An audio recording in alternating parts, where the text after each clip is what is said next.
Hello mga bebangs! For today's video, akong i-share sa inyo ang isa sa mga travel hacks na mo during our Cebu trip. Char. So, di naman yun maiwasan sa tong edad. Pila day mong edad ha? Ayun na lang mo pangutanan ng mga edad. Daghan na yun mga balatian sa itong mga katuhuran, sa itong mga katiilan. Basta, jaring. Basta kay paglaglaag na mo sa Cebu no, ang amo ragyong pinaka reklamo gyud sa tanan kay sakit gyud ang mga katiilan ha. Ay mogsaba ka nagsalunpas mi ani sa mga tikod sa mga tiilan charing nga. Okay, so nakapagdesisyon mi nga sa mo pag-uli magkuan daw mi kunuhay, mag-exercise para napa daw mi ikabangon ugma para napa mi ikabaktas para ugma kay murag daghan-daghan pag yun kay migbak to sunon Ginoo ko Lord. Pero expected naman gyud namo ni nga pag-abot sa Cebu daghan gyud kay migbak to sunon ha charing lang.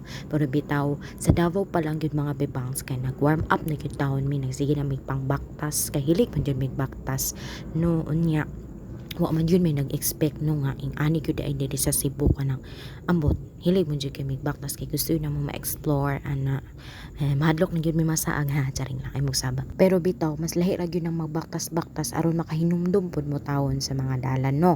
Unya, kani amo exercise kay headed by our Disney princess Fichel Overa ha charing lang.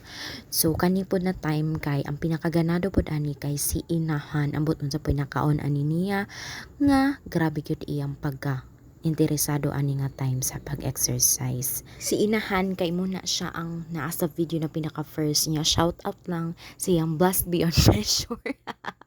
Basta kami lang tulong nakabaluan ng Blessed Beyond Measure.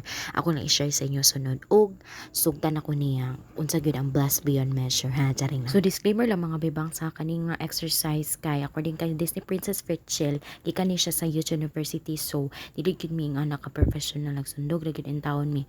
Unya kay ang uban man exercise kay sa mat kami kay bakit di ay sa bed ha charing lang.